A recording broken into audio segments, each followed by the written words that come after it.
இங்கே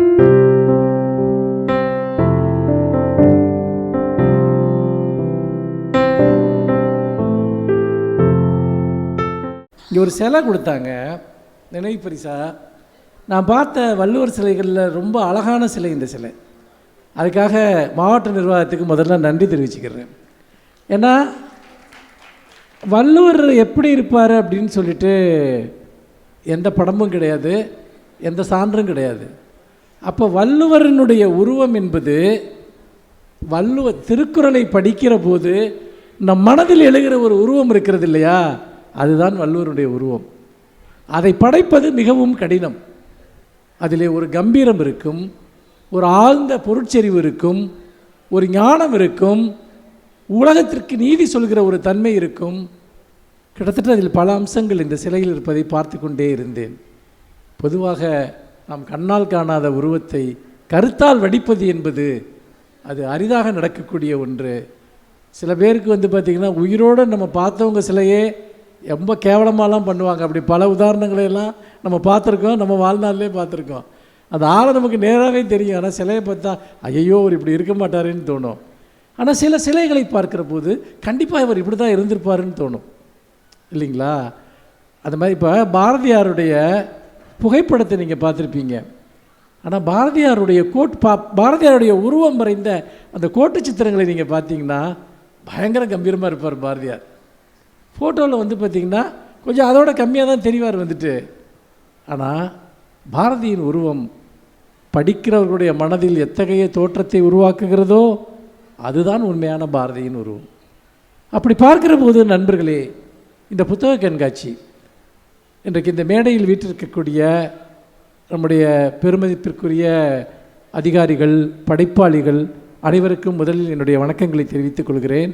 அறிவிச்சாரல் என்கிற இந்த சாத்தூருக்கு கணேசன் அவர்களுடைய இந்த புத்தகத்தை வெளியிட கிடைத்த வாய்ப்பிற்காகவும் நான் என்னுடைய நன்றியையும் அவருக்கு என்னுடைய வாழ்த்துக்களையும் நான் தெரிவித்துக் கொள்கிறேன்.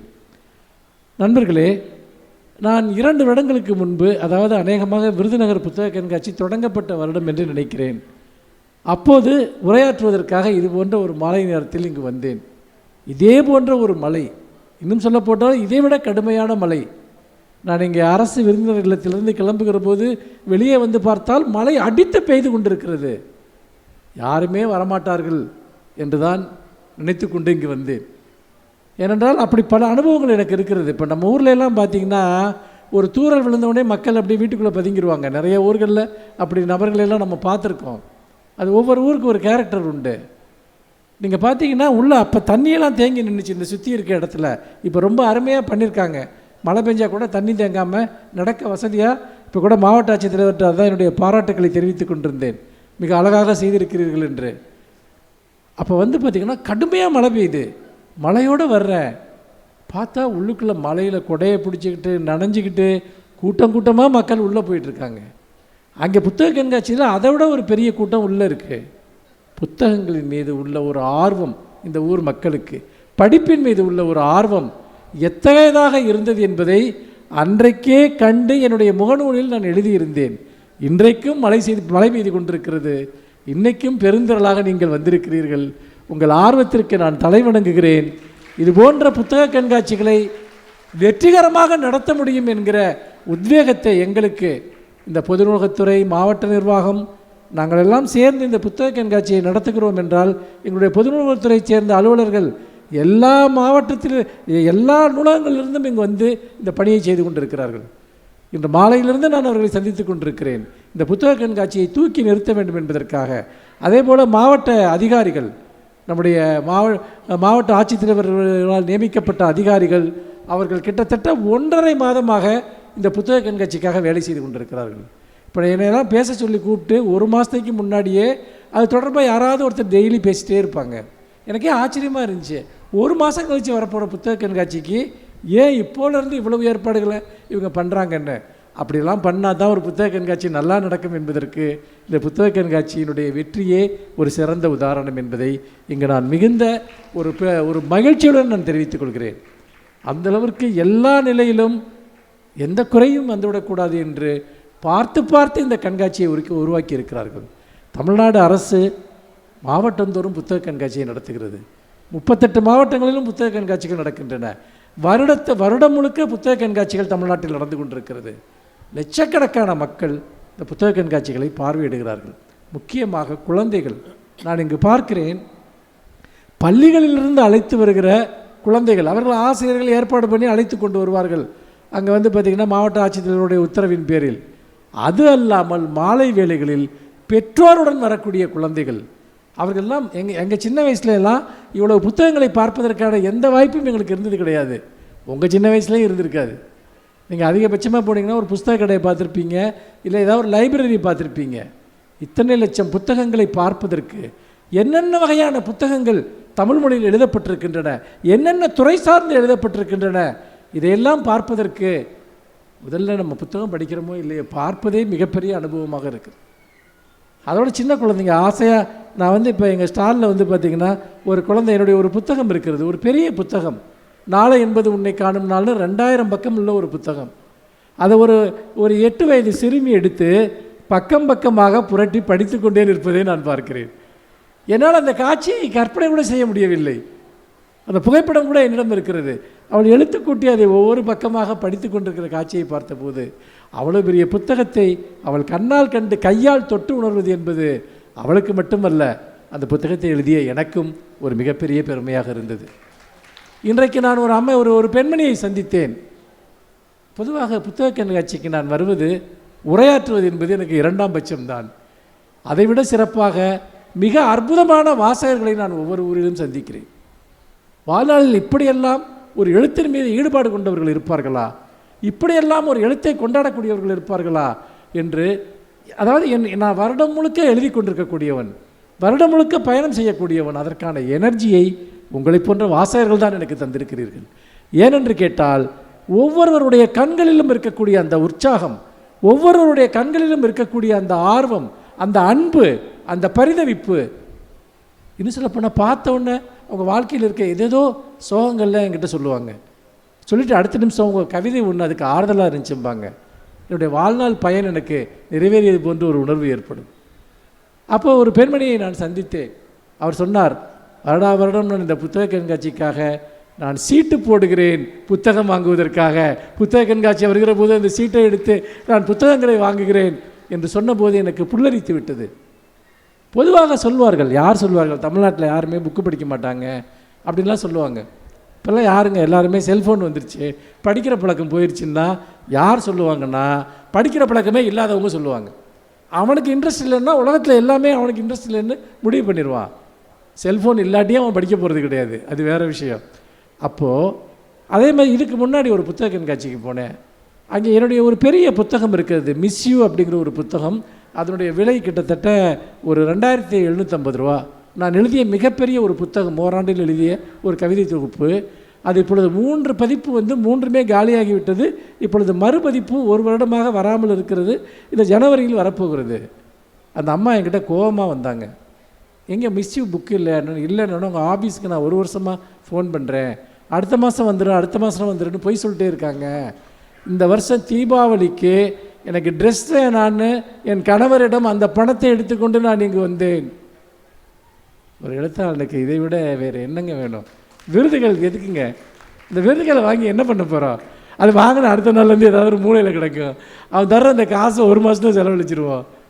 அதனால் ஏதாவது ஒரு பிரயோஜனம் இருக்கா? யாருமே அந்த விருதை நினைவைத்துக் கொள்ளப் போவதில்லை. நம்முடைய ஏதாவது புத்தக பட்டியல் போடுகிற போது, அல்லது நாம் மரணம் அடைந்து விடுகிற போது இவர் இந்த விருதை பெற்றார், அல்லது ஏதாவது இந்த மேடையில் சொல்கிறப்போ, அறிமுகம் சொல்கிறப்போ இவருக்கு இந்த விருது கிடைத்தது என்று சொல்வதை தவிர அது நமக்கு எந்த ஒரு தனிப்பட்ட பலனையும் தராது. ஆனால் இது போன்ற வாசகர்கள், அவர்கள் காட்டுகிற அந்த ஈடுபாடு, அது எழுதுகிறவனுக்கு ஒரு மிகப்பெரிய உத்வேகத்தை தருகிறது. நான் எழுதுகிறவன் மட்டுமல்ல, நான் ஒரு பதிப்பாளன், நான் தொடர்ந்து வாசகர்களோடு உரையாடுகிறவன். அது மட்டுமல்ல, பொது நூலகத்துறையில் ஒரு உயரிய பொறுப்பை வகிக்கக்கூடியவன், நூலகத்துறையை மேம்படுத்துவதற்காக எண்ணற்ற பணிகளை செய்து கொண்டிருக்கக்கூடியவன். இது அத்தனைக்குமான அந்த எனர்ஜி, அந்த சக்தியை நீங்கள் தான் தருகிறீர்கள். அதற்காக மீண்டும் ஒரு முறை இந்த மலையிலும் நான் உண்மையிலே இங்கே ஒரு 10 பேர் தான் இருப்பாங்கன்னு நினச்சிக்கிட்டு தான் உள்ளேருந்து வந்தேன். புக் ஃபேர்லேருந்து வர்றப்போ மழை பெய்யுது, யார் வரப்போகிறாங்கன்னு. கிட்டத்தட்ட 80% அரங்கம் நிரம்பி இருக்கிறது. இதெல்லாம் நீங்கள் ஒரு எழுத்துக்கு, அறிவிற்கு, எழுதுகிறவனுக்கு, பதிப்பிக்கிறவனுக்கு, இந்த முயற்சியை இவ்வளவு அற்புதமாக செய்து கொண்டிருக்கக்கூடிய அரசாங்கத்திற்கு நீங்கள் செய்யக்கூடிய ஒரு அன்பாகவும் மரியாதையாகவும் நான் கருதுகிறேன். யாருமே இல்லைன்னா அடுத்த வருஷம் இதை நம்ம செய்யணுமான்னு தோணிடும். அப்படி அல்ல, இது நடக்க வேண்டும் என்று நீங்கள் நினைக்கிறீர்கள். நண்பர்களே, இன்றைக்கு எனக்கு ஒரு தலைப்பை தந்திருக்கிறார்கள், அறியாமை இருள் என்னும் பகையே என்று. இந்த தலைப்பு என்பது பல எதிரொலிகளை நம் மனதில் உருவாக்கக்கூடிய ஒன்று. நம்முடைய எதிரி என்பது யார்? நாம் அல்லது பிறரை நமக்கு எதிரியாக மாற்றுவது என்பது எது? இதைத்தான் நாம் பேச வேண்டும். இந்த உலகத்தில் இருக்கக்கூடிய அத்தனை பிரச்சனைகளுக்கும் பின்னால் ஒரு மிகப்பெரிய பிரச்சனை இருக்கிறது. அது உங்கள் குடும்ப பிரச்சனையாக இருக்கலாம், சமூகத்தில் இருக்கக்கூடிய பிரச்சனையாக இருக்கலாம், உங்களுக்கும் மற்றவர்களுக்கும் இருக்கக்கூடிய பிரச்சனையாக இருக்கலாம். பல சமயங்களில் நாம் பிரச்சனைகளினுடைய வேதனைகளை அனுபவிக்கிறோம் அல்லது பிரச்சனைகளுக்கு தீர்வுகளை தேடுகிறோம். ஆனால் நாம் காண வேண்டியது பிரச்சனைகளினுடைய மூலவேர் எங்கே இருக்கிறது என்று. எந்த பிரச்சனையாக இருந்தாலும் சரி, அது ஒரு தனி மனித பிரச்சனையாக இருக்கலாம், உறவு பிரச்சனையாக இருக்கலாம், காதல் பிரச்சனையாக இருக்கலாம், பண பிரச்சனையாக இருக்கலாம், பெற்றோர்களுக்கும் பிள்ளைகளுக்குமான பிரச்சனையாக இருக்கலாம். இதற்கெல்லாம் பின்னால் ஒரு விஷயம் இருக்கிறது. அது என்னவென்றால், இருட்டில் நீங்கள் ஒன்றை தேடினால் உங்களுக்கு கிடைக்காது என்பது உங்களுக்கு தெரியும். அப்படி என்றால் நம்முடைய வாழ்க்கையை சூழ்ந்திருக்கக்கூடிய இருட்டு என்பது எது? அறியாமை தான் இருள். அந்த அறியாமை தான் எல்லா பிரச்சனைகளுக்கும் காரணமாக இருக்கிறது. மற்றவர்களுக்கும் நமக்கும் இடையே பகையை உருவாக்குகிறது. ஒரு மனிதன் ஏன் இன்னொரு மதத்தை சேர்ந்தவனை வெறுக்கிறான்? ஒரு மனிதன் ஏன் இன்னொரு சாதியை சேர்ந்தவனை வெறுக்கிறான்? ஒரு மனிதன் ஏன் இன்னொரு இனத்தை சேர்ந்தவனை வெறுக்கிறான்?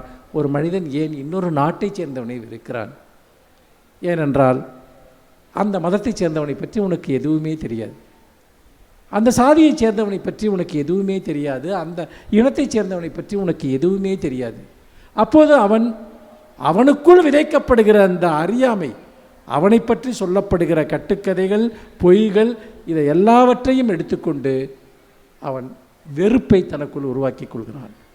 அந்த வெறுப்பின் காரணமாக மோதல்கள் ஏற்படுகின்றன, பகை ஏற்படுகிறது, கீழ்மையான செயல்கள் ஒரு சமூகத்தில் உருவாகின்றன.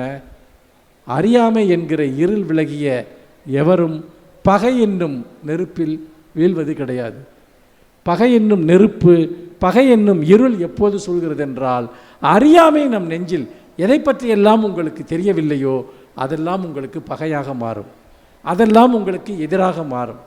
எதை பற்றி தெரிந்து கொள்கிறீர்களோ அதன் மீது உங்களுக்கு ஒரு இணக்கம் வரும், அதன் மீது உங்களுக்கு ஒரு அன்பு வரும். பாரதிதாசன் சொல்வான் இல்லையா, பாரடா பாரடா மனித பட்டாளம். அந்த வரியை கேட்கிற போது என் மனம் அப்படியே நெகிழ்ந்து கண்ணீர் வரும். இந்த உலகத்தையே ஒரு பெரிய மனித பட்டாளமாக காணக்கூடிய அந்த பேரன்பு, அது வெறுப்புக்கு எதிரானது, அது அறியாமைக்கு எதிரானது. சரி, புத்தகங்கள் அறியாமைக்கு எதிராக எப்படி போராடுகின்றன? இதை பற்றி நாம் சில அடிப்படையான விஷயங்களை தெரிந்து கொள்வோம். அதற்கு முன்பாக ஒரு அறிவியல் ஆய்வு ஒன்றை நான் சில தினங்களுக்கு முன்பு படித்தேன். பொதுவாக என்ன சொல்லுவாங்கன்னா, புத்தகம் படித்தா ஒவ்வொருத்தருக்கும் ஒரு பதில் இருக்கும். புத்தகம் படித்தா நமக்கு என்ன கிடைக்குது அப்படின்ட்டு. இப்போ ஒருத்தர் சொல்லலாம், புத்தகம் படித்தா நிறைய புது விஷயங்களை தெரிஞ்சுக்கலாம் அப்படின்னு ஒருத்தர் சொல்லலாம்.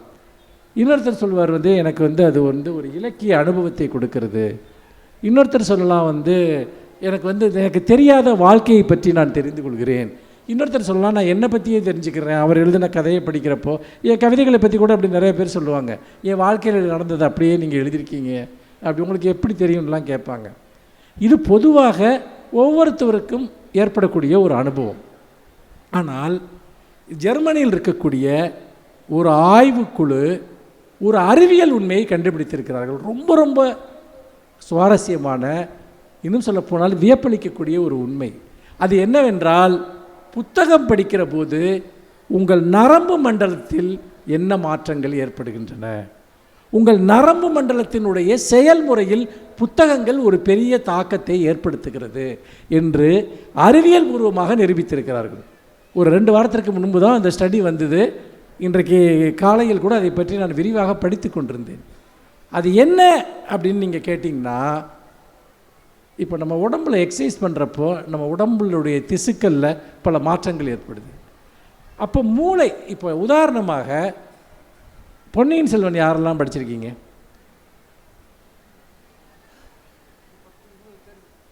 இருபது. பொன்னியின் செல்வன் படம் யாரெல்லாம் பார்த்தீங்க? அருமை. இது என்னென்னா, இதிலிருந்து நான் ஆரம்பிக்கிறேன். பொன்னியின் செல்வன் படம் பார்ப்பதற்கும் பொன்னியின் செல்வன் நாவல் படிப்பதற்கும் உள்ள வித்தியாசம் என்ன? யாராவது ஒருத்தர் மேடைக்கு வந்து சொல்லுங்கள். அதில் ஒரு முக்கியமான உண்மை இருக்குது. நான் சொன்ன விஷயத்துக்கு நம்ம ஒருத்தரே பேசிக்கணும்னு அவசியம் இல்லை, நம்ம கலந்து உரையாடலாம். பொன்னியின் செல்வன் படம் பார்த்தவங்களும் அதையே நாவலாக படித்தவங்களும் மேடைக்கு வந்து சொல்லுங்கள், இல்லாட்டி கூட பொதுவாக கூட சொல்லலாம். ரெண்டுக்கு என்ன வித்தியாசம்? இங்கே வாங்க சார், மேடைக்கு வாங்க. இல்லை இல்லை இல்லை, அப்போ கூட நான் என்ன கேட்குறேன்னா பொதுவாக தான் கேட்குறேன். நீங்கள் வாங்க. இவங்க தான் அந்த சீட்டு போட்டவங்க வந்து அவங்களே இப்போ கேள்வி கேட்க வந்துட்டாங்க. அவங்களுக்கு ஒரு கை தட்டுங்க புக்கு வாங்குறதுக்காக.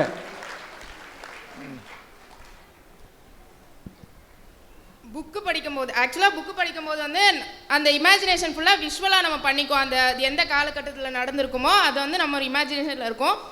இவங்க வந்து பிரம்மாண்டங்கிற ஒரு இதில் பண்ணும்போது அது கொஞ்சம் மிஸ் ஆன மாதிரி இருந்துச்சு. அப்புறமாட்டிக்கு கதை வந்து ரொம்பவே அது 5 பார்ட்டு நல்லா பெருசாக நிறைய எழுதியிருப்பாங்க. நிறைய விஷயத்த அந்த 2 பார்ட்டுக்குள்ளே கொண்டு வரணும், அந்த 6 மணி நேரம் படத்துக்குள்ளே வேணும் அப்படிங்கிறதுனால நிறைய விஷயத்த கம்மி பண்ணி எடுத்த மாதிரி இருந்தது. ஸோ அவ்வளோ பெரிய விஷயத்தை படிச்சுட்டு ரொம்ப குட்டியாக கதையை படமாக பார்த்த மாதிரி இருக்குது. அருமை. ஒரு நல்ல ஒரு பதில் அவங்க அழகாக சொன்னாங்க. இதற்கும் இந்த பதிலுக்கும் நான் சொல்கிற அந்த அறிவியல் ஆய்வுக்கும் ஒரு தொடர்பு இருக்குது. என்ன தொடர்புன்னா, இப்போ மணிரத்னம் வந்து அதை படமாக எடுக்கிறார், ரைட்? அவர் ஒரு டைரக்டர், பிரம்மாண்டமாக அந்த காட்சிகளை வச்சு பெரிய மிகச்சிறந்த நடிகர்களை வச்சு காட்டுறார். இதில் உங்களுடைய ரோல் என்ன? ஜஸ்ட்டு பார்க்குறீங்க, ஃபீல் பண்ணுறீங்க. ஆனால் பொன்னியின் செல்வன் நாவலை படிக்கிற போது உங்கள் மனசை நீங்களே ஒரு படம் எடுக்கிறீங்க, எல்லா கதாபாத்திரங்களையும் நீங்கள் உருவாக்குறீங்க. புரியுதா உங்களுக்கு? இப்போ இந்த உண்மை எல்லாருக்குமே தெரியும். இது வந்து பார்த்திங்கன்னா, நான் வந்து இதில் புதுசாக இதில் சொல்லலை. நான் இந்த அறிவியல் ஆய்வு மூலம் என்ன சொல்ல வர்றேன்னா, அப்படி உங்கள் மனசுக்குள்ளேயே நீங்கள் படம் எடுக்கிறப்போ உங்கள் மூளையினுடைய செயல்பாடு என்பது தீவிரமடைகிறது. ஏன்னா நிறையா விஷயங்களை வந்து நீங்களே கற்பனை பண்ணுறப்போ உங்கள் மதிநுட்பம் என்பது கூர்மை அடைகிறது அப்படின்னு அந்த ஆய்வில் சொல்கிறான். அப்போ எப்படின்னா, நீங்கள் ஒரு கதையை படிக்கிறீங்கன்னா வெறுமனே அது ஒரு கருத்தாக படிக்கலை, உங்கள் மனசில் காட்சிகள் உருவாகுது, படங்கள் உருவாகுது, இமேஜஸ் உருவாகுது. அது நான் ஒரு சின்ன உதாரணம் சொல்கிறேன். சத்யஜித்ரேயோட பதேர் பாஞ்சாலின்னு ஒரு படம். அந்த படம் வந்து பார்த்திங்கன்னா ஒரு விபூதிபூஷன் பந்தபதியாங்கிற ஒரு புகழ்பெற்ற வங்காள மொழி நாவலாசிரியனுடைய அந்த பதேர் பாஞ்சாலி நாவலை தழுவி 3 பார்ட்டாக அந்த படம் எடுக்கப்பட்டுச்சு. அப்போது நான் முதல்ல வந்து அந்த படத்தை பார்த்துட்டேன். அதுக்கப்புறம் அந்த நாவலை படிக்கிறேன். அதில் வந்து ரவிசங்கரோட மியூசிக் வந்துட்டு, அந்த சித்தார் மியூசிக் வந்து அந்த படம் முழுக்க அப்படியே வந்துக்கிட்டே இருக்கும். அதில் ஒரு சின்ன சிறுமி இருப்பா, அவள் போகிறப்பெல்லாம் அந்த மியூசிக் வரும். நீங்கள் நம்ப மாட்டீர்கள், நான் அந்த நாவலை படிக்கிற போது அந்த இசை எனக்குள் கேட்பதை நான் உணர்ந்தேன். எனக்குள்ளே புக்கிலேருந்து மியூசிக் கேட்குதுங்க. எப்படி சாத்தியம் இது? அப்போது இது எப்படி இருக்குன்னா, படிக்கிற போது நாம் இதுக்கு முன்னாடி நமக்கு தெரிஞ்ச எல்லா விஷயத்தையும் வச்சு நம்ம மூளை கற்பனை செய்கிறது. ரொம்ப ரொம்ப ப்ரோ ஆக்டிவாக நம்ம மூளை மாறிடுது வந்துட்டு. அப்போது அது மட்டும் இல்லாமல் அதில் லாஜிக்கலாக ஒரு குறைபாடு இருக்குன்னா, இது இப்படி இந்த கதைக்கும் அந்த கேரக்டருக்கும் சம்மந்தம் இல்லையே, ஏன் இந்த ஆசிரியர் இதை எழுதியிருக்காரு அப்படின்லாம் உங்களுக்கு தோணும். அதோடு மட்டும் இல்லாமல் உள்ளுக்குள்ளே வந்து நீங்கள் வெறுமனே காட்சிகள் மட்டும் இல்லை, நிறைய சொற்கள் அதுக்குள்ளே சேர ஆரம்பிக்குது. நீங்கள் ஒரு நாவலில் படிக்கிற ஒரு புது சொல் உங்களுக்குள்ளே வருது. அப்போ திரும்ப உங்கள் மூளை ரொம்ப ஆக்டிவாகிடுது. அதாவது நீங்களே உங்கள் மனசுக்குள்ளே ஒரு காட்சிகளை உருவாக்குறீங்க, சொற்களை உருவாக்குறீங்க, அதை வேறு உங்கள் அனுபவத்தோடு கனெக்ட் பண்ணுறீங்க. இப்போ நான் ஒரு கவிதை எழுதுறேன்னு வச்சுங்க, அந்த கவிதை ஏன் உங்களுக்கு பிடிக்குதுன்னா, நான் அதை நல்லா எழுதியிருக்கேங்கிறதுனால இல்லை, உங்கள் மூளை உடனடியாக உங்கள் எக்ஸ்பீரியன்ஸோடு அதை கனெக்ட் பண்ணுது. இது எதுக்கு நான் இதை சொல்கிறேன்னா, புத்தகம் படிக்கிறப்போ புத்தகத்திலிருந்து கிடைக்கிற கருத்துக்கள் மட்டும் உங்களுக்கு பயன் கிடையாது. உங்களுடைய மூளையின் இயங்கு முறையே மாறிவிடுகிற போது வாழ்க்கையில் நீங்கள் சந்திக்கிற மற்ற விஷயங்களில் அது மிகப்பெரிய பங்கை ஆற்றுகிறது அப்படின்னு சொல்கிறான் வந்துட்டு. அதாவது நீங்கள் நான் இப்படி சொல்கிறேன்னு வச்சுங்க, நீங்கள் என் கவிதையை படிச்சின்னா உன் ஆஃபீஸில் வந்து உன்னுடைய ஒர்க்கு வந்து ரொம்ப பிரைட்டாக இருக்குன்னு சொன்னால் நீங்கள் சிரிப்பீங்க. ஆனால் அவன் அப்படி தான் சொல்கிறான் அந்த ஸ்டடியில். நீங்கள் ஒரு நாவலை படிச்சிங்கன்னா நீங்கள் வந்து பார்த்தீங்கன்னா நல்லா நீங்கள் மலை ஏறுறப்போ உங்களுக்கு வந்து ரொம்ப ஸ்ட்ரென்த்து கிடைக்குன்னு சொன்னால் சிரிப்பீங்க. நீங்கள் வந்து ஒரு ஒரு ஒரு ஒரு பெரிய வேலையில் ஈடுபட்டிருக்கப்போ உங்களுக்கு எனர்ஜி கொடுக்குன்னு சொன்னால் உங்களுக்கு புரியாது. அது எப்படி நாவல் படித்தா எனர்ஜி கொடுக்குன்னு? ஏன்னா உங்கள் மூளையின் செயல்பாட்டை அது பாதிக்கிறது, பாசிட்டிவாக பாதிக்குது, அதை கூர்மைப்படுத்துகிறது, அலர்ட்னஸ்குள்ளே கொண்டு வருது. அப்படிங்கிறப்போ நம்ம வாசிப்புங்கிறது ஏதோ ஒரு எழுத்தாளர் ஒரு கருத்தை சொல்லியிருப்பார், அதை தெரிஞ்சுக்கிறதுக்காக இல்லை. அது உடல் பயிற்சி போன்ற மூளைக்கான இடையறாத பயிற்சி என்பதை நாம் உணர வேண்டும். இதை நான் சொல்லலைங்க, நான் ஒரு எழுத்தாளன் பதிப்பாளன் புக்கு விற்கிறதுக்காக நான் சொல்கிறேன்னு தயவு செஞ்சு நினைக்காதீங்க. இவன் இப்படி சொல்லி இவன் புக்கை விற்கிறதுக்காக இதெல்லாம் பண்ணுறான்னு அறிவியல் பூர்வமாக நிரூபிக்கப்பட்டிருக்கிறது. இங்கே புத்தகம் படிக்கிற எல்லாருக்கும் தெரியும், அதுதான் உண்மை என்பது அனுபவ ரீதியாகவும் உங்கள் எல்லாருக்குமே தெரியும். சரிங்களா? அப்படி பார்க்குற போது இப்போ சினிமாவில் நம்ம ஒன்றை பார்த்தோம்னா நம்ம ஜஸ்ட் அதனுடைய பார்வையாளர்களால் மட்டும்தான் இருக்கும், பார்வையாளர்களாக மட்டும்தான் இருக்கும், பார்த்துக்கிட்டே இருக்கும் அந்த பொன்னியின் செல்வன் படம் முடிகிற வரைக்கும். ஆனால் புத்தகத்தில் நீங்களே பார்ட்டிசிபேட் பண்ணுறீங்க, பங்கேற்பாளர்களாக மாறுகிறீர்கள். நீங்கள் இல்லாமல் ஒரு சினிமா இருக்கும், ஆனால் உங்கள் பார்ட்டிசிபேஷன் இல்லாமல் ஒரு புத்தகம் இருக்க முடியாது, இல்லைங்களா? அப்போது சிறு வயதில் குழந்தைகளுக்கு இந்த பழக்கத்தை ஆரம்பிக்கிற போது அவங்க மற்ற எக்ஸாம்ஸ்லாம் எழுதுறதுக்கு அவங்க இப்போ வந்து உதாரணமாக இப்போ நீங்கள் நல்லா பாருங்களேன், இன்றைக்கி தமிழ்நாட்டில் மிகப்பெரிய ஐஏஎஸ் ஐபிஎஸ் ஆஃபீஸர்ஸாக இருக்கக்கூடியவங்க, ரொம்ப ஆளுமை திறனோடு இருக்கக்கூடியவங்க எல்லாருமே இலக்கியம் படித்து வந்தவர்களாக இருப்பதை நீங்கள் பார்ப்பீர்கள். இறையன்பு போன்றவர்கள் அதற்கு ஒரு சிறந்த உதாரணம். அப்போ அவங்க இன்ஸ்பயர் பண்ணுவாங்க மற்றவங்களை. அப்படி பார்க்குற போது நாம் இந்த மூளையினுடைய அந்த இயங்குதளத்தையே மாற்றியமைப்பதற்கு நமக்கு புத்தகங்கள் மிகப்பெரிய, முக்கியமாக படைப்பிலக்கியங்கள் ஒரு மிகப்பெரிய பங்கை ஆற்றுகின்றன. அதனால்தான் சொல்கிறேன், புத்தகத்தை நீங்கள் வேறு எதையும் தெரிஞ்சுக்கிறதுக்காக இல்லை, உங்கள் மூளையினுடைய அமைப்பை, நரம்பு மண்டலத்தினுடைய அமைப்பை செம்மைப்படுத்தி கூர்மைப்படுத்துவதற்காகவாவது. சில சமயம் நமக்கு வந்து பிடிக்காத கசப்பு மருந்து கூட உடல் நலத்துக்காக குடிப்போம். சில பேர் புக்கை எடுத்தால் தூக்கம் வருதும்மா, தூக்கம் வந்தாலும் படி, அதுதான் நான் சொல்லக்கூடியது. நீ 3வது பக்கத்தை தூங்கிட்டால் பரவாயில்ல, அடுத்த நாள் நீ 5வது பக்கத்தில் தான் தூங்குவேன், அதுக்கு அடுத்த நாள் 10வது பக்கத்தை தான் தூங்குவேன்.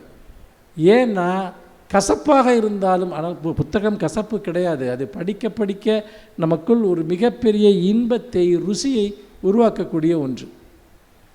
அப்படி பார்க்குற போது நாம் இந்த விஷயத்தில் ஒரு அடிப்படையான ஒரு விஷயம் என்பது நம்முடைய வாழ்க்கை அறிவினால் நிரப்பப்பட வேண்டும்.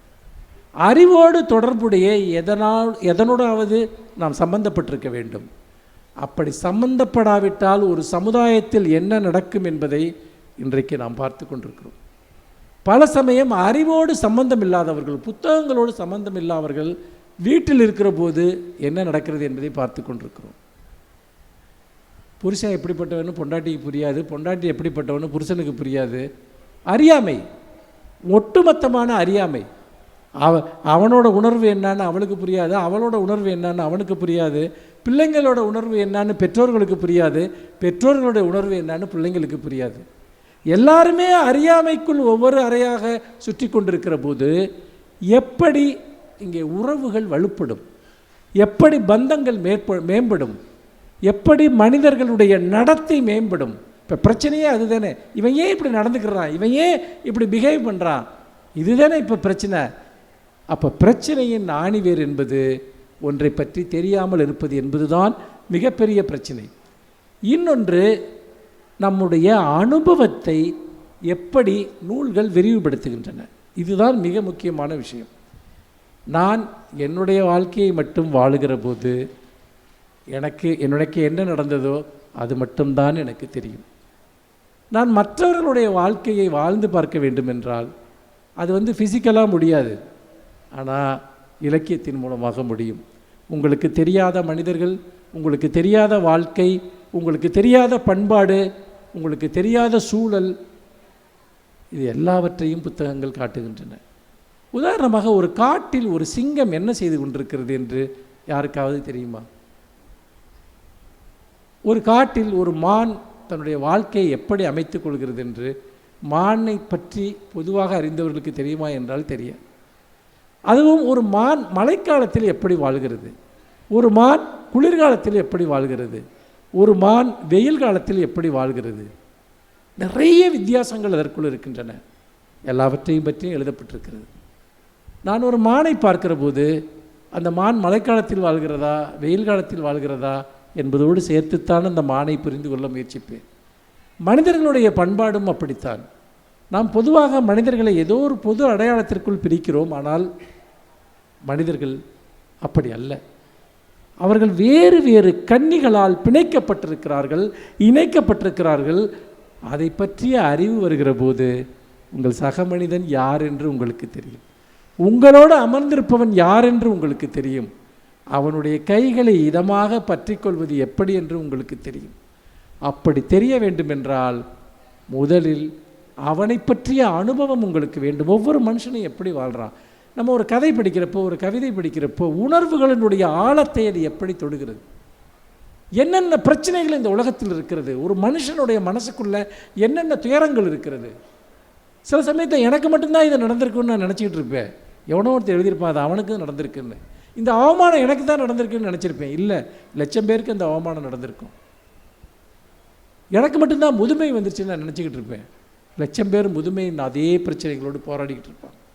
அப்போ எல்லாமே இந்த உலகத்தில் எல்லா நேரங்களிலும் நடந்து கொண்டிருக்கிறது. அப்படி பார்க்கிற போது இந்த அனுபவத்தை விரிவுபடுத்துவது, நீங்கள் உங்களுடைய மனம் என்பது உங்கள் வாழ்க்கைக்குள் மட்டும் நீங்கள் இருக்கிற போது அது ஒரு சிறிய அளவில் தான் அது செயல்படுகிறது. படிக்க படிக்க உங்கள் மனம் விரிவடைந்து கொண்டே போகிறது. அந்த விரிவடையக்கூடிய மனம் எங்கிருந்து வரும் என்றால் அதை நாம் இலக்கியத்தையும் புத்தகங்களையும் இடைவிடாமல் கற்கிற போது நாம் எதுவாக இருக்கிறோமோ அதுவாக இருந்து மாறி வேறொரு உயிரியாக நாம் மாறுகிறோம். சில பேர்லாம் பார்த்தா 10 வருஷத்தில் இருந்த மாதிரி தான் 10 வயசில் இருந்த மாதிரி 20 வயசில் இருப்பான், 20 வயசில் இருந்த மாதிரி தான் 30 வயசில் இருப்பான், 30 வயசில் இருந்த மாதிரி தான் 40 வயசில் இருப்பான். சில பேர்லாம் பார்த்தியா வயசாக எது உனக்கு அறிவு இல்லையான்னு சாதாரணமாக கேட்போம். அறிவு இல்லைங்கிறது தான் உண்மை. சின்ன விஷயம் கூட தெரியாது. நான் உண்மையாக ஒரு ஜோக்கெல்லாம் சொல்லலை. ஏன் உனக்கு இவ்வளோ வயசாகுது உனக்கு இது கூட தெரியாதான்னு கேட்குறோம்ல. எப்படி தெரியும்? யார் சொல்லிக் கொடுப்பா? ஸ்கூலில் சொல்லித் தருவாங்களா? சொல்லித் தர மாட்டாங்க. பேரண்ட்ஸ் சொல்லித் தருவாங்களா? சொல்லித் தர மாட்டாங்க. ஆனால் உலகத்தின் மிகச்சிறந்த ஆசிரியர்கள் உங்களுக்காக இருக்கிறார்கள். இந்த புத்தகங்களுக்குள் ஒளிந்து கொண்டு காத்திருக்கிறார்கள். என்கிட்ட வா, நான் இன்று உனக்கு ஒரு உண்மையை சொல்லித் தருகிறேன், ஒரு வாழ்க்கையை நான் உனக்கு சொல்லித் தருகிறேன் என்று. பண்பட்ட மனிதர்கள் எல்லோரையும் பாருங்கள், அவர்கள் படிக்கும் பழக்கம் உள்ளவர்களாக இருப்பார்கள். கனிவு மிக்க மனிதர்கள், எம்பதி என்று சொல்வார்கள். அந்த கனிவு யாரிடமெல்லாம் இருக்கிறது என்று பாருங்கள், அவர்கள் படிக்கும் பழக்கம் உள்ளவர்களாக இருப்பார்கள். நமக்கு சில பேருக்கு அனுபவ அறிவு இருக்கும். ஆனால் அந்த அனுபவத்தை கூர்மைப்படுத்துவதற்கும் அந்த அனுபவத்தை பிறருக்கு பகிர்வதற்கும் புத்தகங்கள் தேவை, இலக்கியம் தேவை, படிப்பு தேவை. இப்போ நம்ம அதை சில இலக்கிய பிரதிகளிலிருந்தே நாம் அதை யோசிக்கலாம். ஒரு அசோகமித்திரன் ஒரு கதை எழுதியிருக்கார். ஒரு சின்ன கதை. நீங்கள் பார்த்தீங்கன்னா அந்த கதையை நான் நிறைய யோசிச்சுட்டே இருந்திருக்கேன். அவனுக்கு மிக பிடித்தமான நட்சத்திரம். இதுதான் ஒரு பிரச்சனை. ஒருத்தன் இன்னொருத்தனுக்கு எதிராக ஏதாவது ஒரு தீங்கு பண்ணுவான். இவன் ஏன் நம்மளை இந்த தீங்கை நமக்கு ஏன் பண்ணுறான்னு உங்களுக்கு புரியவே புரியாது. மனிதர்களில் இருக்கக்கூடிய கோளாறுகள் மிக மிக பயங்கரமானவை. அந்த மாதிரி ஒரு கோளாறு என்னென்னா, ஒரு ஒன்று குழித்தனமாக இருக்கக்கூடிய வீடுகள், 2 வீடுகள் இருக்குது. அதில் ஸ்ரீராமன் ஒரு பையன். அந்த பையன் பார்த்திங்கன்னா அவன் பிஏ பரீட்சை எழுதிட்டு ரிசல்ட்டுக்காக காத்துக்கிட்டு இருக்கான். அப்போ அவங்க வீட்டில் இன்னொரு போர்ஷனில் ராமசாமி ஐயர் அப்படின்னு ஒருத்தர் இருக்கார். அவர் அவருக்கு 3 பெண் பிள்ளைகள், அப்புறம் 4 வயதில் ஒரு பையன், கடைசியாக ஒரு பெண், 5 குழந்தைங்க. அந்த பையனுக்கு ஒரு 4 வயசு இருக்கும், அந்த 4வது குழந்தைக்கு. இந்த ஸ்ரீராமுங்கிறவன் ஒரு இங்கிலீஷ் பேப்பருக்கு பார்த்திங்கன்னா டெய்லி அவன் வாங்குவான், ஒரு இங்கிலீஷ் பேப்பர் வாங்குவான். ஒரு நாள் என்ன நடக்குதுன்னா, அந்த இங்கிலீஷ் பேப்பர் வழக்கமாக போடுற பையனுக்கு பதிலாக வேறொரு பையன் கொண்டு போடுறான். அவன் அட்ரஸை வச்சு என்ன பண்ணுறான்னா இந்த ஸ்ரீராம் வீட்டில் அதை போடுறதுக்கு பதிலாக இந்த ஐயரோட வீட்டில் அதை போட்டுடுறான். இவ்வளவுதான் பிரச்சனை, இவ்வளோதான் பிரச்சனை. அப்போ இந்த ஐயரோட கெட்ட நேரம் என்னன்னு கேட்டிங்கன்னா, அப்போ புளி வைக்கிறவன் புளி விற்றுக்கிட்டே வர்றான். நம்ம வாழ்க்கையில் கெட்ட நேரம் அப்படி தான் வரும். இவன் என்ன பண்ணுறாருன்னா, ஐயர் புளி வந்து நிறையா கொடுக்குறான், கையில் எடுத்துகிட்டு போக முடியல, சுற்றும் பார்க்குறாரு ஏதாவது இருக்கான்னு. அந்த ஜன்னலில் சொருகி வச்சுருக்கேன் அந்த பேப்பர் அவர் கண்ணில் படுது. அது அவனுக்கு வந்த பேப்பரு. இவர் டக்குன்னு அந்த பேப்பரை எடுத்து அந்த புளியை வந்து அதில் வச்சு உள்ளே கொண்டு போய் வச்சுட்டு திரும்ப ஒரு 4-5 தடவை வந்து புளியை வச்சுட்டு பேப்பரை கொண்டு வர்றார். அவருக்கு அந்த பேப்பர் யார் பேப்பரு, அது ஏன் இங்கே இருக்குது, எதையுமே அவர் யோசிக்கலை. இவன் அந்த பையன் அதை பார்த்துட்றான். இது யார் பேப்பர்னு நினச்சிங்க, இதை கோயிலேருந்து நீங்கள் புளியை எடுத்துகிட்டு போகிறீங்க அப்படின்னு ரொம்ப டென்ஷன் ஆகிடுறாரு. உடனே அந்த பேப்பரில் விட்டுருக்க புளியை சுரண்ட முயற்சி பண்ணுறாரு. புளியெல்லாம் அவ்வளோ ஈஸியாக விடாது வந்துட்டு பார்த்தீங்கன்னா, பிடிச்சதுன்னா அது நீ தூக்கி தான் போடணும். இவன் வந்து ரொம்ப கடுமையாக பேசுகிறான். அதுக்கு பேசுறதுக்கு என்ன காரணம்னா, அந்த பேப்பரில் அந்த முதல் பக்கத்தில் அவனுக்கு பிடிச்ச ஒரு நடிகையோட படம் முழுசாக பிரசுரமாக இருக்குது. இவன் அதில் தான் காண்டாயிட்டான். பேப்பருக்காக அதில் தேசிய சிறப்பு வாய்ந்த ஒரு நியூஸ் வந்திருக்கு, அதனால பேச்சுன்னு அவன் இல்லை. அந்த அம்மா முகம்லாம் புளி, அந்த அம்மா மேலே எல்லாம் புளி அப்படியே ஒட்டி ஒட்டி அவன் கனவு கண்ணி மேலே வந்து அந்த ஆள் வந்து காலி பண்ணிட்டான். பேப்பர் வாங்கினது அவன் அந்த அந்த அதுக்காக தான் எடுத்து பார்க்குறான், அதை இவர் காலி பண்ணிட்டார். இவ்வளவு தான் பிரச்சனை. இந்த பிரச்சனை 2 திட்டோடு போயிருக்க வேண்டிய விஷயம். ஆனால் நம்ம வாழ்க்கையில் அப்படி எதுவுமே போகிறதில்ல. நீங்கள் நிறைய பிரச்சனைகள் பாருங்களேன், எவனாவது ஒருத்தர் உங்களுக்கு ஏதாவது ஒரு பெரிய தீங்கை பண்ணுவான், கடைசியில் போய் பார்த்தா நீ இன்னைக்கு என்ன அப்படி சொன்னல, அதுக்காக தாண்டா அவனை வச்சு செஞ்சேம்மா, இது ஒரு மேட்ராடா, இதுக்காடா இதை பண்ண, எங்கேயாவது போய் போட்டு விட்டு போவான். ஒரு சின்ன விஷயத்தை போய் அது உங்களுக்கு ஒரு பெரிய பிரச்சனையை கொண்டு வந்து விடும். அப்படி இவன் என்ன பண்ணுறான் அப்படின்னா, அப்போ வந்து இந்த இது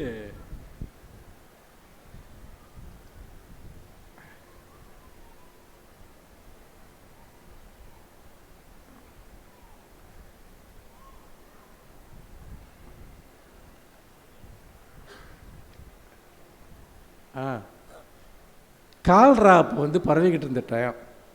காலரா பரவிக்கிட்டு இருந்தால் அந்த காலத்தில் கால்ரா வந்து ஒரு கொடுமையான நோய்.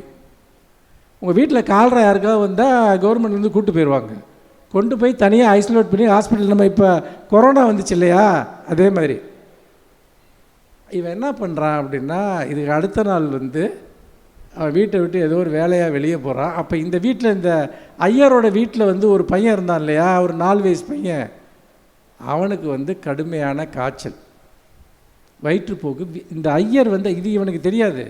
அப்போ கால்ரா வந்தால் என்ன பண்ணுவாங்கன்னா, வேப்பிலையை கொண்டு வந்து வீட்டு வாசலில் கட்டி வைப்பாங்க. அப்போவே தெரிஞ்சுக்கலாம் இந்த வீட்டில் கால்ரா தொடர்பான சிம்டம்ஸோடு யாரோ இருக்காங்கன்னு. இவன் என்ன பண்ணுறான், போய் அந்த சுகாதாரத்துறை அதிகாரிக்கு வந்து ஒரு லெட்ரு போட்டுறான், போஸ்ட் ஆஃபீஸ் போய், இந்த மாதிரி இந்த வீட்டில் கால்ரா உள்ள ஒரு பையன் இருக்கான்னு. எதுக்கு, அந்த நடிகையோட நியூஸ் பேப்பர் மேலே இந்த ஆள் புளிய வச்சாருங்கிறதுக்காக வந்து போய் அடுத்த நாளே வந்து அங்கே இருந்த ஆஃபீஸஸ்லாம் வந்து அந்த பையனை வந்து தூக்கிட்டு போயிடுறாங்க. அந்த அம்மா ரோட்டில் கிடந்து கதறுது. அந்த அம்மாவை பற்றி எழுதுவார். அந்த அம்மாவை யாருமே தெருவில் கூட பேசியிருக்க மாட்டாங்க, வீட்டை விட்டு கூட அது வெளியே வராது. இவன் அந்த வீட்டில் 3 வருஷமாக குடியிருக்கா, ஒரு 4-5 தடவை தான் அந்த அம்மாவை பார்த்துருப்பான். ரோட்டில் விழுந்து கதறிக்கிட்டு ஓடுது வந்துட்டு, என் பையனை கொடுத்துருக்கேன், நான் பார்த்துக்கிறேன், என் பையனுக்கு உடம்பு முடியாதப்ப நான் கூட இருக்க வேணாமான்னு. இதெல்லாம் கொரோனா காலத்திலே நம்ம பார்த்தோம். கொரோனா ஆரம்பத்தில் அப்படிலாம் கூப்பிட்டு போனாங்க நிறைய பிள்ளைங்களை. போயிட்டு அந்த பையனை கூப்பிட்டு போயிடுறாங்க. இது அப்புறம் வந்து என்னெல்லாம் நடந்துச்சு, இவங்க நைட்டு ஃபுல்லாக இவங்க எல்லாம் வீட்டில் உட்காந்து அழுதுகிட்டு இருந்தது எல்லாத்தையுமே இவன் இந்த பார்த்துக்கிட்டே இருக்கான். இந்த ஸ்ரீராமுங்கிறவன் பார்த்துட்டு கடைசியில் என்ன பண்ணுறான் அப்படின்னு கேட்டிங்கன்னா, 2 நாளில் அந்த குழந்தை இறந்து போயிடுது அந்த கால்ரா ஹாஸ்பிட்டல்லையே. திரும்பவும் வீட்டில் கதறி கதறி அழுறாங்க, அந்த பிள்ளை இறந்து போகிறப்ப கூட இருக்க முடியாமல் போச்சே அப்படின்ட்டு. வந்து இவனுக்கு ரொம்ப குற்ற உணர்வாயிடுது. அடுத்த நாள் அவங்க வீட்டுக்கு போகிறான். போயிட்டு இந்த மாதிரி ஐயரை பார்த்து, உங்கள்கிட்ட ஒன்று சொல்லணும், என்ன அப்படின்ட்டு. இல்லை, உங்கள் பையன் இறந்து இது அவங்கள கூட்டு போனதுக்கு நான் தான் காரணம், நான் தான் வந்து சுகாதாரத்துறைக்கு நான் அதை சொன்னேன் அப்படின்னு. அவர் ஒன்றுமே பேசாமல் மனைவியை கூப்பிடுவார். இந்த அவர் என்னமோ சொல்கிறாரு வந்து கேளு அப்படின்ட்டு. அந்த அம்மா வருவாங்க வெளியே, வந்தோடனே சொல்லுவான், என்னை மன்னிச்சிருங்க நான் தான் சொன்னேன்ட்டு. அந்த அம்மா ஒரு பார்வை பார்த்துட்டு அப்படியே உள்ளே போயிடுவாங்க, ஒரு வார்த்தை பேச மாட்டாங்க. அவங்க அதே திரும்ப சாந்த சுரூபியாக அந்த இடத்துக்கு வந்துடுவாங்க. அந்த ரோட்டில் அழுது புரண்ட அந்த அம்மா பழைய பொசிஷனுக்கு அப்படியே வந்துட்டாங்க. குழந்தை போயிடுச்சின்னு என்ன பண்ண முடியும்னு. ஆனால் இதுக்குள்ளே இருக்கக்கூடிய ஒரு ஒரு ஒரு அடிப்படையான விஷயம் என்னென்னா, மிக மிக அற்பமான காரணங்களுக்காக ஒவ்வொருத்தரும் அடுத்தவங்களுடைய வாழ்க்கையை அழிச்சிக்கிட்டு இருக்காங்க. உங்கள் வாழ்க்கையில் நீங்கள் அதை பார்த்துருப்பீங்க. உங்களுக்கு செய்யப்பட்ட தீங்குகள்லாம் நீங்கள் நினச்சி பார்த்தீங்கன்னா, உப்பு பெறாத காரியத்துக்கெல்லாம் கத்தி எடுத்து குத்திடுவான். நீங்கள் பார்த்துருக்கிற சமயத்தில் 20 ரூபாய் தகராறில் குத்தி கொலை. பொய்யால் 20 ரூபாய்க்காக குத்தி கொல்லுவியா நின்று? காதலிக்க மறுத்த பெண்ணை வந்து பார்த்திங்கன்னா ஆசிட் வீச்சு, கொலை. இது ஒரு பிரச்சனையாடா உனக்கு? கொலை பண்ணிட்டா அப்புறம் எப்படா காதலிப்ப திரும்ப? உனக்கு இன்னொரு அட்டம்ப்ட்டு கூட வாய்ப்பு இருந்திருக்கும். அப்போது மனிதர்களிடம் இருக்கக்கூடிய இந்த மூர்க்கம், அதைத்தான் நான் சொன்னேன், அந்த எம்பதி, அந்த கனிவு மனிதர்களிடம் ஏன் இல்லாமல் போகிறது என்றால், வாழ்க்கையை பற்றி எந்த அறிவும் இல்லாமல் வளர்கிற எல்லோருமே இதை செய்வார்கள். சக மனிதர்களுடைய துயரங்களை பற்றி எந்த அறிவும் இல்லாதவர்கள் இதை செய்வார்கள். அறிவு எங்கிருந்து வரும்? புத்தகங்கள் இருந்து தான் வரும், இலக்கியங்கள் இருந்தான் வரும். இப்போ இந்த கதையை நான் இதே மாதிரி இப்போ நான் இதையே சொல்கிறேன்னா, அசோகமித்திரனோட இந்த கதையில் அந்த பையனுக்கு வர்ற மாதிரி அவன் என்னை சீண்டு நான் அவனை என்ன பண்ணுறேன் பாருன்னு மொட்டை கடிதாசி எழுதி போடுறவன் எத்தனையோ பேர் இருக்கான். எத்தனை பேர் இன்றைக்கும் மொட்டை கடிதாசி எழுதுகிறான், சோஷியல் மீடியாவில் ஏதாவது ட்ரால் பண்ணுறான். எதுக்கு பண்ணுறான்? அப்போது இந்த அறிவை நாம் சமூகத்தில் மிக மிக பெரிய அளவுக்கு உருவாக்க வேண்டும். என்னுடைய பொண்ணுக்கு, எனக்கு என் பொண்ணு +2 படிக்கிறா, அவளுக்கு எனக்கும் ஒரு சின்ன உரையாடல் நடந்தது. எனக்கு ஒரு மாதிரி ஆயிடுச்சு. அது என்னென்னா, நம்ம குழந்தைகளை நம்ம ரொம்ப சின்ன குழந்தைகளாக நினைக்கிறோம். அவளுக்கும் அவள் ஸ்கூலில் படிக்கிற ஒரு பொண்ணுக்கும் பயங்கர பிரச்சனைனா, அந்த பொண்ணுனால இவள் ஸ்கூலுக்கே போகாமல் இருந்தா. ஏதோ ஒரு ஈகோ கிளாஷ் 2 பேத்துக்கும். திடீர்னு வந்து பார்த்தோன்னா, நேற்று வந்து அப்பா நான் அவள் கூட வந்து நான் வெளியே போகிறேன், நீ கார் கொடு அப்படின்னு கேட்டாள். எனக்கு ஒரே ஷாக்கு. நீ வந்து போன வாரம் கூட அவளை பற்றி இவ்வளோ கம்ப்ளைண்ட் பண்ணிகிட்டு இருந்தேன், இவ்வளோ பிரச்சனை பண்ணிகிட்டு இருந்தேன், இப்போ எப்படி அவளோட சேர்ந்த அப்படின்ட்டு. அப்போ ஒன்று சொன்னால் வந்து, லைஃபுங்கிறது எவ்வளவு சின்னது, நம்ம ஏன் மற்றவங்கள்ட்ட சண்டை போட்டுகிட்டே இருக்கணும்? அதப்போ நான் வந்துட்டு அவள் கூட ராசி ஆகிட்டேன். நான் கேட்டேன், இதை யார் உனக்கு சொல்லி கொடுத்தா அப்படின்னு. யூடியூப்பில் ஒருத்தவங்க பேசினாங்க, அதை கேட்டப்பா, அதான் எனக்கு ரொம்ப இன்ஃப்ளூயன்ஸ் பண்ணிச்சு. நீ எனக்கு அதை சொல்லவே இல்லை, ஆனால் ஒரு யூடியூப்பில் ஒருத்தவங்க சொன்னாங்கன்னு. நம்ம என்ன நினைக்கிறோம், நம்ம சின்ன குழந்தைகளுக்கு பெரிய பிரச்சனைகளை எல்லாம் சொல்ல வேண்டாம்னு நினைக்கிறோம். அவர்கள் கற்றுக்கொள்கிறார்கள், தேடி போகிறார்கள். அப்போது நல்ல சூழலில் வளரக்கூடிய குழந்தைகள் எத்தகைய கருத்துக்களை கேட்கிறார்கள். அதே சமயத்தில் வெறுமனே கேளிக்கை மனோபாவம் மட்டுமே உள்ள குழந்தைகள் எப்படி ஒரு சீரழிவிற்கு பின்னால் சென்று விடுகிறார்கள் என்பதை நம்ம நிறைய இடங்களில் பார்க்குறோம். என்டர்டெயின்மெண்ட், ஜாலியாக இருக்கணும், இதுதான் இந்த உலகத்துடைய தத்துவம். இந்த 2000 குழந்தைகள்கிட்ட போய் நீங்கள் பல பேர்கிட்ட கேட்டிங்கன்னா, என்ன என் வாழ்க்கையில் தத்துவம்னா ஜாலியாக இருக்கணும். சரி, ஜாலியாக இருக்க வாழ்க்கை உன்னை விடுமா? நீ ஜாலியாக இருக்கணும்னு நினைக்கிற, வாழ்க்கை உன்னை ஜாலியாக இருக்க அனுமதிக்குமா? யாராவது ஏதாவது ஒன்று சொன்னால் பூமருங்கிற, நீ ஒரு 5 வருஷத்துல நீ ஒரு பூமர் ஆகிடுவ. அப்போது இன்னொரு குழந்தை உன்னை அதே பார்த்து சொல்லும்.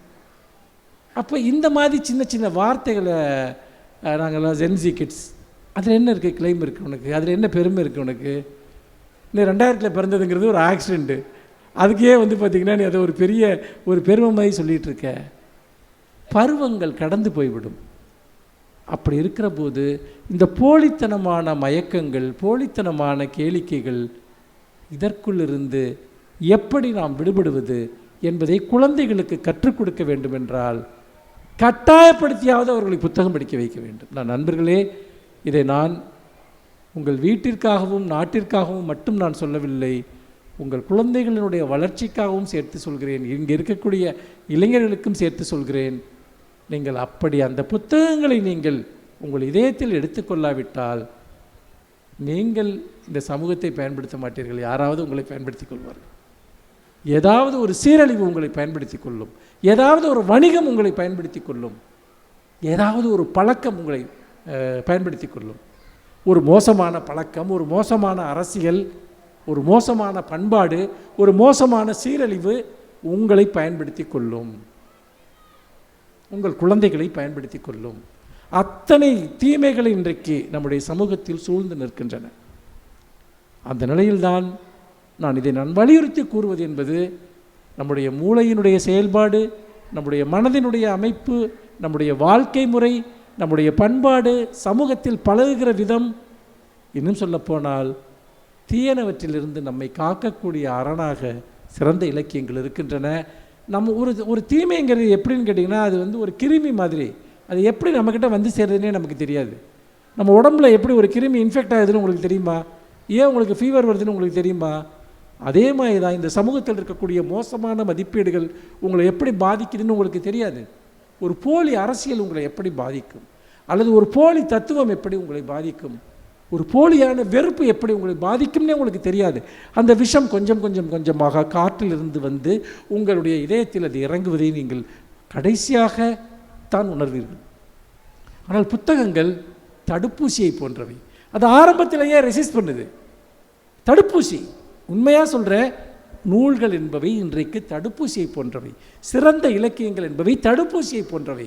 தடுப்பூசி போடாவிட்டால் நோய் உங்களை தொற்றும். தடுப்பூசி போடாவிட்டால் அது உங்களை அழிவின் பாதைக்கு எடுத்து செல்லும். வேறு எந்த காலகட்டத்தையும் விட இந்த காலகட்டத்தில் தான் புத்தகங்களுக்கான அறிவிற்கான தேவை இருக்கிறது. இவ்வளவு பேர் கல்வி பெற்ற ஒரு காலத்தில் இவ்வளவு அறிவின்மை இந்த சமூகத்தில் உருவாகி இருக்கிறது என்பதுதான் மிகவும் அச்சமூட்டக்கூடிய ஒன்று. ஒரு காலத்தில் படிக்காத மக்கள் இருந்த காலத்தில் கூட இவ்வளவு அறிவிலியான விஷயங்கள் சமூகத்தில் இல்லை. இவ்வளவு கல்வி பரவலான ஒரு காலகட்டத்தில் போலித்தனமான நச்சுத்தன்மை உள்ள விஷயங்கள் பல ஊடகங்கள் வழியாக நம்மை வந்து சேர்கின்றன.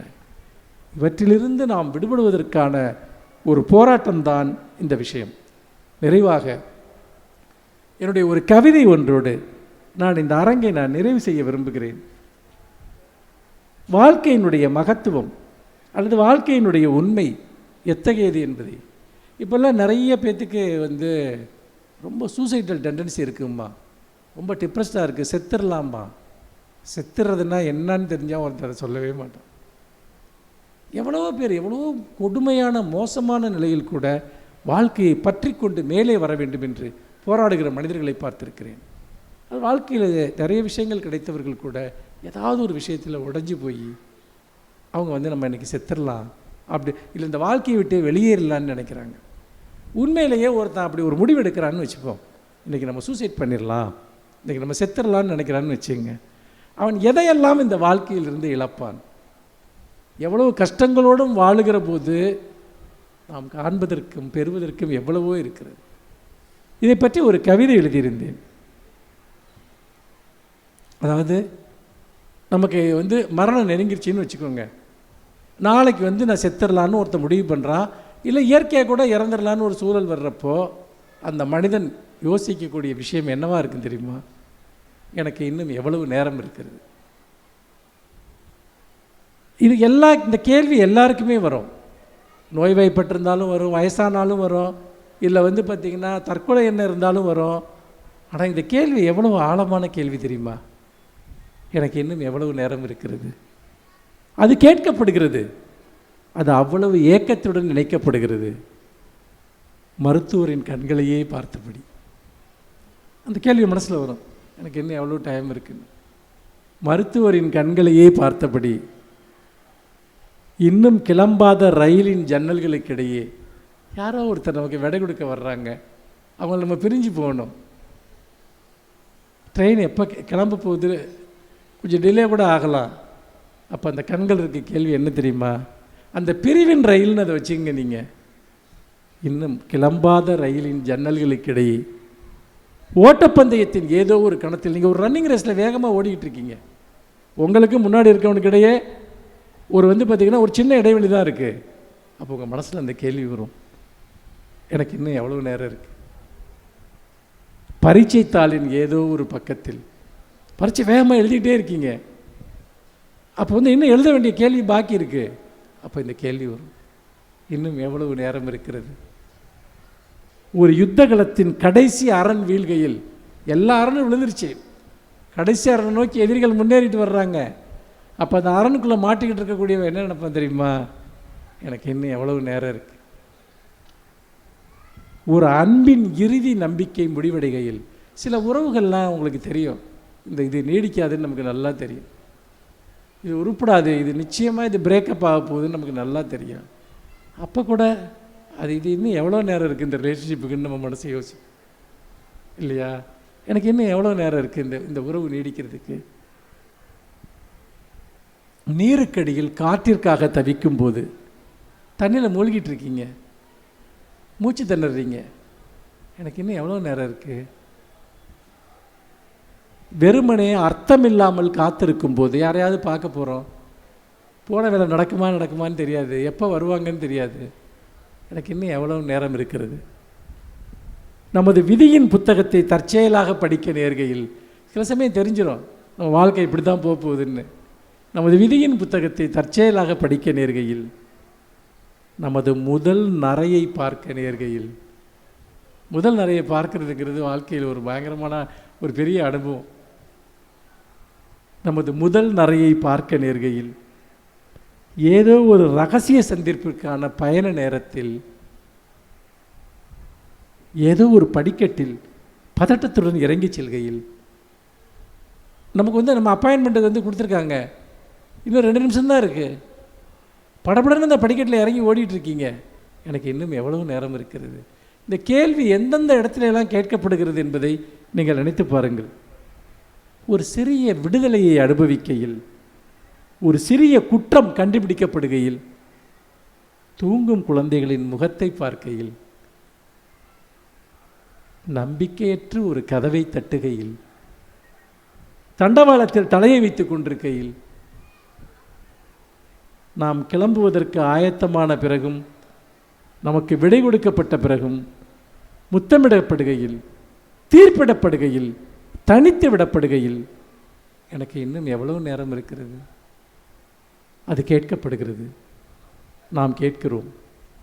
அத்தனை வன்மத்துடன், அவ்வளவு பிடிவாதமாக, அப்படி ஒரு உடைந்த குரலில், யாரும் அதற்கு பதிலளிக்க விரும்பாத போதும் அது கேட்கப்படுகிறது, எனக்கு இன்னும் எவ்வளவு நேரம் இருக்கிறது. வாழ்க்கையில் ஒவ்வொருவருமே நமக்கு இன்னும் எவ்வளவு நேரம் இருக்கிறது என்கிற அந்த கேள்வியை கேட்டுக்கொண்டால், அந்த நேரத்தில் நாம் செய்ய வேண்டியது என்ன, செய்யக்கூடாதவை என்ன என்பதற்கான பதில்கள் உடனே கிடைக்கும். இத்தோடு இந்த உரைக்கான எனது நேரம் முடிவடைகிறது. உங்களிடமிருந்து விடைபெறுகிறேன். நன்றி, வணக்கம்.